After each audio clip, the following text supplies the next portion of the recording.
Ladies and gentlemen, welcome to It's Rainmaking Time. This is Kim Greenhouse. It gives me great pleasure to welcome Gary Dunn. He is the founder of a wonderful newsletter and site called the Caretaker Gazette at caretaker.org. Now, Gary does something very unusual.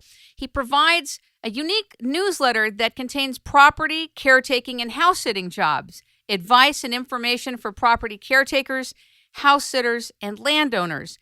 And he's published this since 1983, and it's the only publication in the world dedicated to the property and caretaking field. For those of you in global systemic transition and life transitions, this could be a fabulous opportunity for you. And I just think he's doing something very unusual that allows people to leave what they're doing, to try something different, to do something responsible, but to take the pressure off and also travel the world. Welcome, Gary Dunn, to It's Rainmaking Time. Good day. Good day, Kim. Thanks for having me on. Talk a little bit about how the Caretaker Gazette was inspired.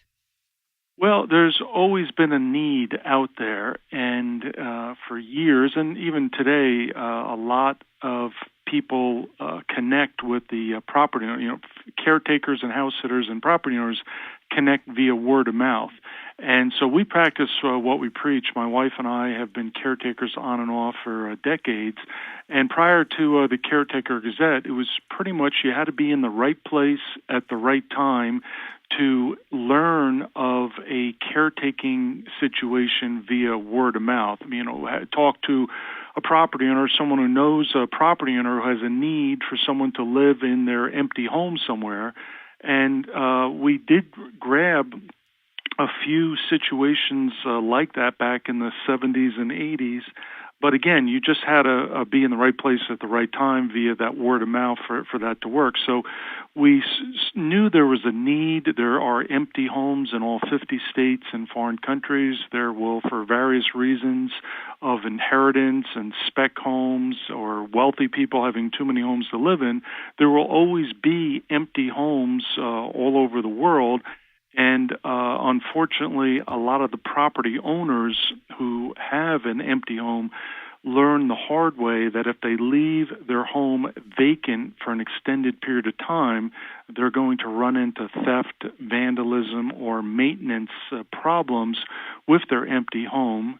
So there's always been that need, and there's always been people like my wife and myself who would love to live rent-free as a property caretaker someplace.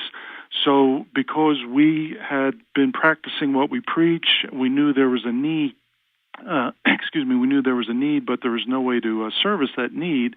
There had to be a better way than just word of mouth, or sometimes years ago we used to look through classified ads in the newspapers, but we're not very successful in finding a caretaker wanted ad in classified newspaper ads. So there had to be a better way, and that better way has been called now the Caretaker Gazette since 1983, and the whole purpose of the Caretaker Gazette is to help the property owners and potential property caretakers find one another through either the pages, because we're still in print, of the Caretaker Gazette, or online at caretaker.org, where our subscribers can log in and view all the property owner listings and then connect directly with the property owners who are looking to find people to live in one of their empty homes somewhere.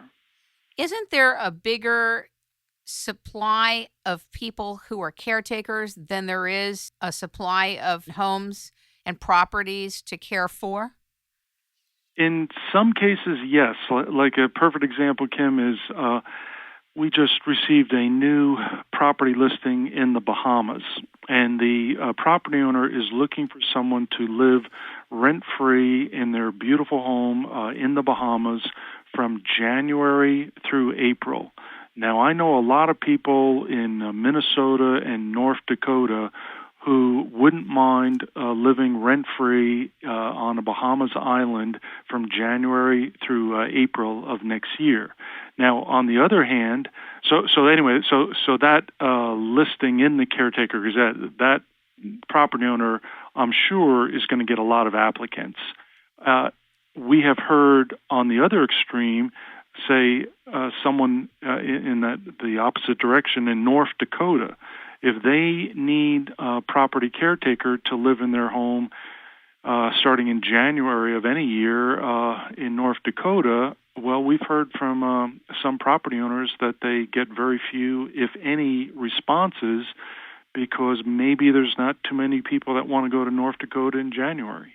I'm sure it's freezing, but but I see what you mean. To answer your question, Kim, it really depends on the situation. Sometimes we get short-term situations where it's only a week or two when someone goes on vacation, and some potential property caretakers, they don't want to pick up and move just for a week or two. They're looking for a long-term assignment. And then we have school teachers, as an example, who use the Gazette, and maybe they only want to use the rent-free living opportunities in the summertime, and we get some long-term positions that could last for years. So those school teachers aren't even going to bother responding to someone who has a long-term assignment. So it depends on each situation is going to be unique. Do the caretakers have to be bonded? How does it work in terms of the detail? Again, that's up to the individual property owner. Some will do a thorough background and security check. They'll ask for checkable references. They'll do all kind of screening and due diligence. And we've heard from some others that they do everything on a handshake. If they feel that the applicant's going to be trustworthy and reliable, and if they give the property owner some references, and the property owner will call the references, and the references seem to check out, and they feel comfortable and they feel they can trust the applicant, we've heard of some of these situations being done on the handshake. Wow, that's really nice. I would imagine the high-quality people that come in, you can do that, but I imagine there's a whole section of people who will do background checks as well. Well, yeah, there's a whole group of folks that, particularly the wealthy, who have numerous homes and they do everything by contract and in writing. They'll have a prepared written contract with all the duties, responsibilities, all the nitty-gritty details, all in writing. So this way, and these are the long-term situations for multimillionaires.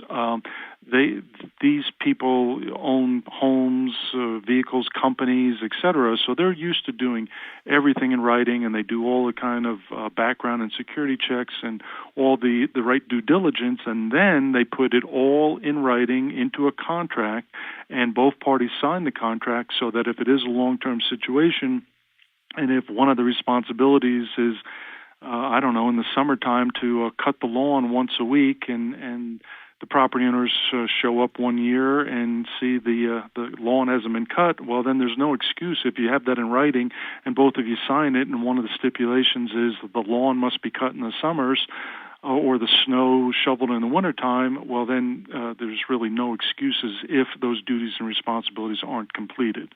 Talk to me about the profile. Why wouldn't a property owner just hire somebody? Well, there's some that will go ahead and use. There's some employment agencies that advertise. Again, this is usually for the celebrity crowd, and we have some celebrities and very famous names, the kind of people who have too many homes to live in, who do use the Caretaker Gazette. Are you at liberty to disclose that? No, because of all these privacy laws, and also we get a lot of calls, each year from someone who says, I work for a famous person, and they have given me the responsibility to take out a subscription and start advertising because my celebrity boss just bought another home off the internet this weekend, and they're going to use it 1 weekend a year, and we just found your website, caretaker.org, and so my boss told me to order a subscription in my name. We've had some of our subscribers tell us they've interviewed with some very famous, well-known celebrities, and we didn't even know that this celebrity is on our list because they had one of their personal assistants or a secretary or someone on their staff take out the subscription in their name.